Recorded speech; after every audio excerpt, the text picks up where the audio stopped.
Hi, I'm Keith. And I'm Aaron. And this is Destination Whiskey. Welcome to another Yak Session. And as a bonus, a taste test.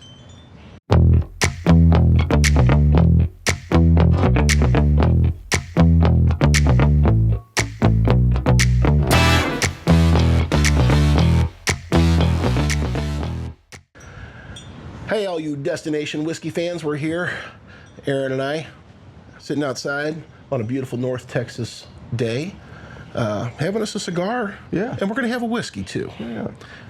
So, let's talk about the whiskey first, Aaron. What'd you bring us? I have here Michter's small batch. It is a Kentucky straight bourbon. It is, what did I say that proof was? 91.4 proof. It says up here was a 2024 most admired whiskey in the world by Drinks International. I think that's what that said. A lot of folks talk about Michter's. I've never had it, so this is all new to me.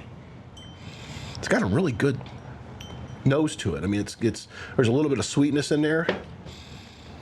I can actually smell the caramel. Oh yeah, and I'm getting over some pneumonia or something too, so I'm all clogged up here and everything. So this is going to be interesting for me. But I can actually, it's like they're heightened for some reason, my senses.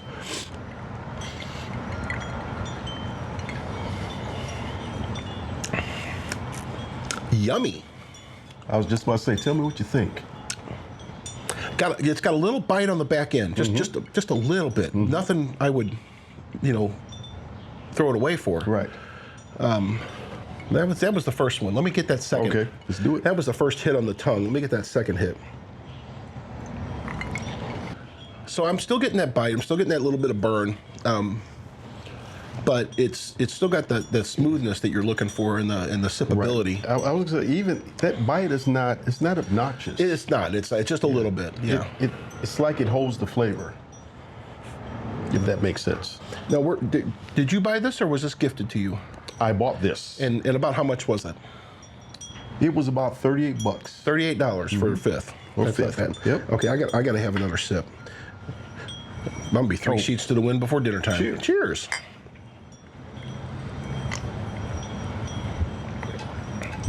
Man, that starts so smooth. And the bite's not strong. And the bite's just on the back end, and it's just a little bit. Just a little bit. And I have a feeling that the further down in the glass you get, the less that bite's going to be there. So this is, as I think about the ones that I've had since we've been tasting together, this is way up there on the list. I think so too. Yeah. Obviously, in our rating system, this would definitely be a sip it. Absolutely. I mean, we are sipping it today. I would make a great, what am I trying to say? Old-fashioned? Yeah, like an old-fashioned type of drink. I was going to try to say a great whiskey intensive mixed drink. Dominant. Whiskey dominant. There you go. That's what I'm looking for. Absolutely. Obviously, with any of these, you can always mix them if that's what you really want to do. I wouldn't with this one. Yeah, I wouldn't. But you can if you want to. Even if you're not a huge whiskey drinker, I would say try it on ice, a gentleman's cube. I like probably the gentleman's best. Cube. Yep. Let it sit just for a minute. Let that ice start to melt, and then taste it. I think you'll like it. I really do. I really do. I do too. And at that price point, I mean, you're between that $25 and $50 price point. That's kind of the sweet spot for us. Yep. We like a lot of whiskeys in that price point. So, yeah, we just thought we'd come talk to you guys about what's going on. So, whiskey tasting is what's going on. Also, cigars. We got cigars now. Aaron was nice enough to bring me this one, and this says this is a Genesis the Project cigar, and it has a name of Ramon Buso, if I'm saying that right. Who you asking? Let's ask them. Don't ask me. Y'all, anybody ever heard of this cigar? I don't know, see if I can get it up there. Maybe you can see what that is. I've never had one of these before. Aaron gifted it to me to try today, and you actually got it from someone else, didn't you? I did. So I talked about on one of our recent videos about my cruise, and so I went up to the smoking deck, and had my cigar out, and I sat down, and then the gentleman was looking for a place to sit, and I offered him a seat with me. We sat down, we talked, found out he's from the Seattle area. He's not from Seattle, but the Seattle area. Another thing was he told me he had a 3,500 cigar capacity humidor. He's my hero. That that blew my mind. I was thinking about the two little humidors that I have. Yeah, the cigar And box size ones. Yeah, Yeah. yes, exactly. And so I was already envious. So we sat and we talked. We talked for a good bit, maybe a couple of hours actually. You know, I'm going to interrupt Go you for ahead. just a second. I want to say this. Now that I smoke cigars, I found that there's a lot of cigar smokers on cruises. Every Absolutely. cruise I've been on, there's a lot of cigar smokers, and they're all friendly. Yep. Every one of them, you already have a connection right there, Yep. and they're friendly. I'm sorry, not going. No, I met three guys same way, but this guy, the first night I was out, we talked. The second time we met, it was after a couple of stops. So I think it was after our Puerto Rico stop, and I pulled out a CAO, and he's like, "Save that, try one of these." And I forgot which one he gave me, but I smoked it. It was all right. And then he gave me that one that I gifted to you, and he gave me a couple of cigarillos as well that I Nice. try out. That he got that one in Puerto Rico. There were a bunch of smoke shops. Yeah. Now, what do you got to smoke today? So I have, this is a Punch Diablo. And if you've heard me talk, Show it to them. There we go. Punch Diablo. Now, if you've heard me talk, typically I like the Connecticut wrappers. In my head, the lighter wrappers are smoother, but I have to tell you, That's not always true. I know I'm learning because either my taste is starting to change a little bit, or I'm digging the flavor of this one. I think I took a picture of it, but anyway, I had a Connecticut wrapper just the other day, and it was tobacco. I got no flavor, so so my taste may be changing. So let me ask you something, Aaron. Something you and I don't think have ever done. Okay. Want to try? Oh, there we have it. You try mine, and I'll try yours. All right. We have not. We have shared drinks. We have shared drinks. Do we do cheers on them? Okay, cheers. All right. As the ashes go flying.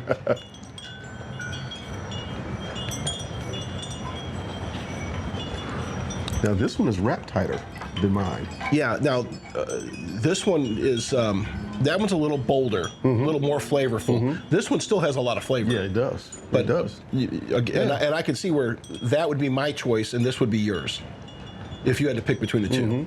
Yes, but I think my taste is starting to change, Keith, It may very well. because I don't. Yeah, it may be changing. Let's just leave it at that. Now this one, there's a unique taste in here that I can't pinpoint what it is, but there's something in this one Yeah. that I don't normally get. So I do like it. It's a good cigar. Yeah. I never had it before. Like I said, never even heard of this brand. I'm not sure if Yeah. Ramon Buso is the brand or if Genesis the Project is the brand. And I may have to look that up and see. Yeah. Or if you guys know, you can put it in the comments. Let me know what the heck I'm smoking. Hey, we're always looking for suggestions of what we might try to drink or what we might try to smoke. So you got any suggestions?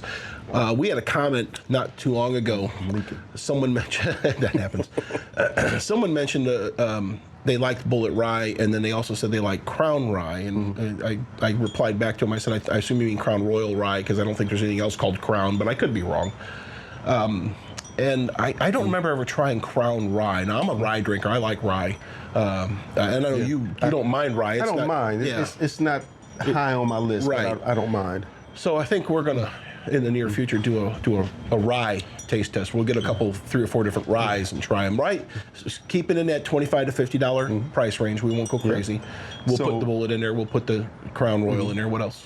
The guy that mentioned that to you is a high school friend of mine. That's right. Yeah. I used to be into photography. Matter of fact, before I joined the Air Force, my last real job was as a photographer. Now, it was just a family photographer in a studio. That's what I did. I always wanted to be a photographer. When I went to the Air Force, I wanted to be a photographer. That didn't pan out. I thought you were going to say J.C. Penney. No, it wasn't J.C. Then Penney. everybody was going to laugh at you. It wasn't J.C. Penney, but it might as well have been. It was the same kind of deal. I mean, I worked one of the companies I worked for. We used to go into Walmarts once every about 6 or 8 weeks. We just had a rotation, and we'd come back to about once every 6 or 8 weeks, and we'd set up a little. I carried with me a portable portrait studio. I had a big thing that had like 5 different screens on the back, and there was a couple other things I could do to the backgrounds I'm talking about, right? And I had a fixed focus camera. So all I had to do was choose a lens, whether I wanted a wide shot or a close-up shot, and it was fixed focus. I just had to make sure you were at the right distance. I didn't have to worry about focus. And I just took family portraits, and I did a lot of them, and I was fairly successful at it. But I only did it for about a year and a half with 3 different companies, so it's about 6 months each. So, but that reminds me of a story. Listening. I got to tell the story. I was down in Memphis, Tennessee. I like this was when I lived in St. Louis, so I traveled around mostly the St. Louis, anywhere it was about 8 hours away, up to about 8 hours away. Memphis, Tennessee was right at 7 or 8 hours away from St. Louis at the time. I went down there. It was only 5? Okay, 5 hours. It's been that long. Well, mind you, this is when the speed limit was only 55, so it might have been 6. We'll go with that. If you drive the speed limit. We'll go with that. Yeah. Anyway, I'm down there. So I had this cute little family come in, and the mom wants some pictures of just the kids. She had 3 kids, 2 girls and a little boy. The boy was probably 2, and the girls were at the oldest 6 or 8. Okay. Somewhere right there. So from 2 to 8. I don't remember exactly. And I said, we always try to get their names, get personal with the kids. They get a little bit more comfortable, right, with the photographer. So I'm like going, oh, what a cute family, blah, blah, blah. Doing my talking, like stuff like that. What are their names, Mom? Well, this is Melody, first girl. Second girl, Harmony. Boy's name, Lyrics. I kid you not, she named her kids Melody, Harmony, and Lyrics. So the first question out of my mouth was, gee, Mom, are you into music? She said, yeah, I sing for the church choir. So she wasn't a professional necessarily. Right. But she sang, and it was in her passion, and her passion lived on. Now I got to thinking about that. Now, if you take away now Melody and Harmony, those are common. I mean, you've heard girls' names Melody and Harmony, but Lyrics, I got to thinking about that. If you forget what lyrics means, that lyrics are the words to a song, if you forget that, that's a pretty cool name for a boy. I like that name. So anyway, that was my Melody, Harmony, and Lyrics. I have a lot of fun. I had this one. This might have been Lyrics. I don't remember. But I was taking a picture of a little baby boy. Again, about 2 years old. I say baby. He was about 2 years old. And he had done great through the whole session. And I said, Mom, I'm going to take one more picture. Is there anything special you want me to do? Anything special?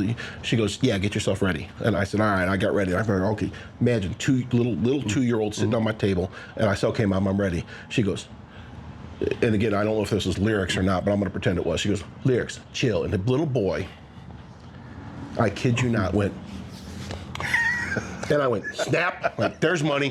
That's money right there, baby.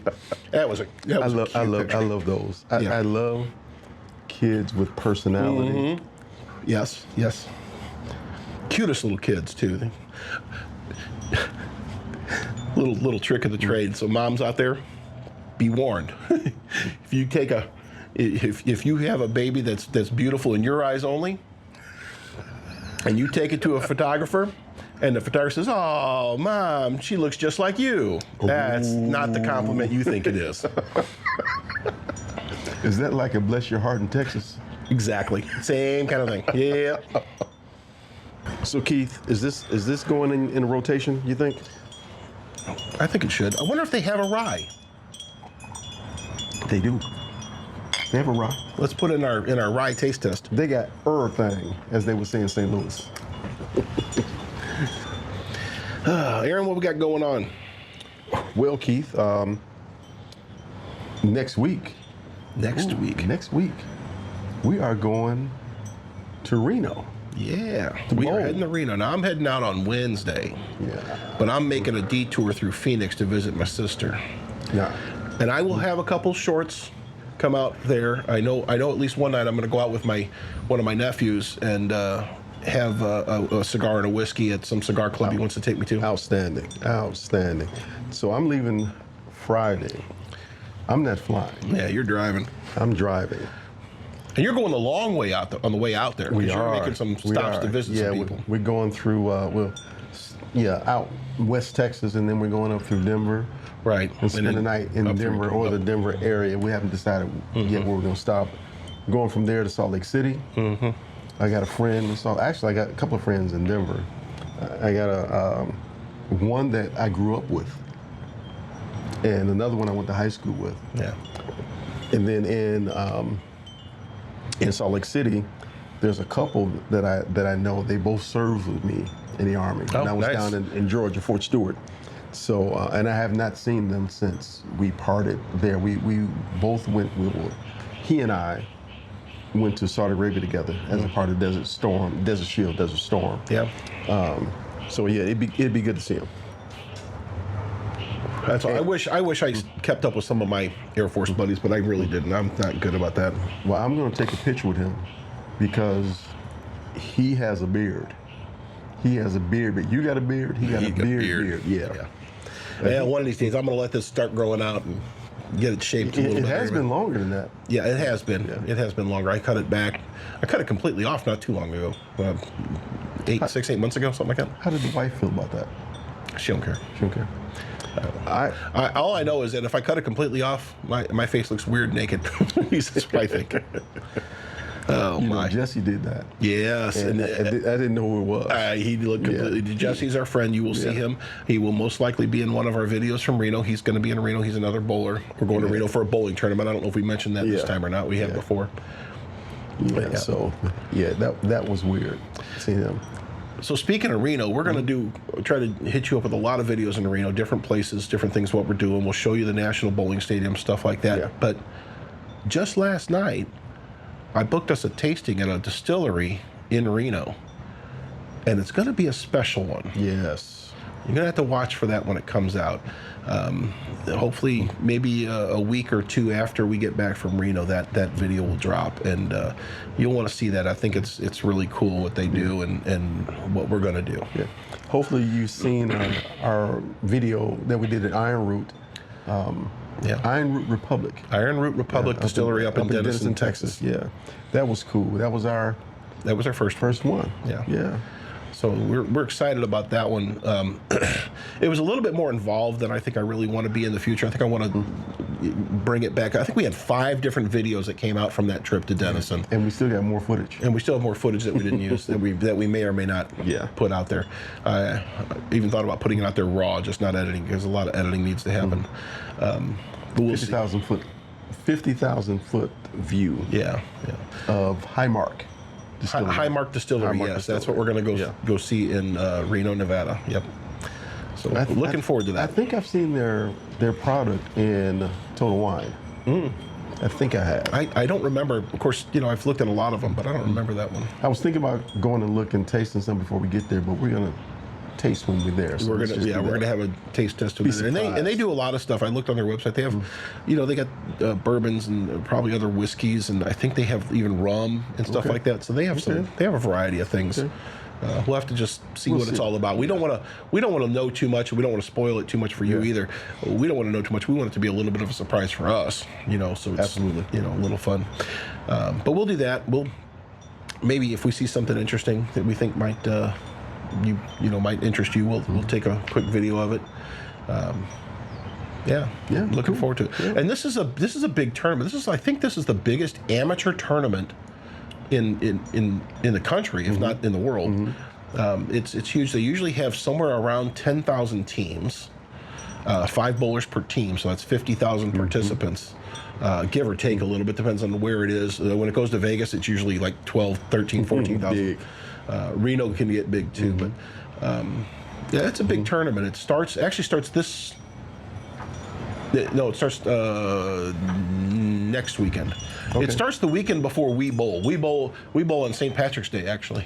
Oh, I got to wear more green socks. Yes, you do. We bowl on St. Patrick's Day, and for our team event. And so it starts that weekend before St. Patrick's Day, and it goes through July. It's every day of it doesn't break for anything. It's every day from that weekend through mid-July. Well, that's what's going on with us. What's going on with you? Tell us.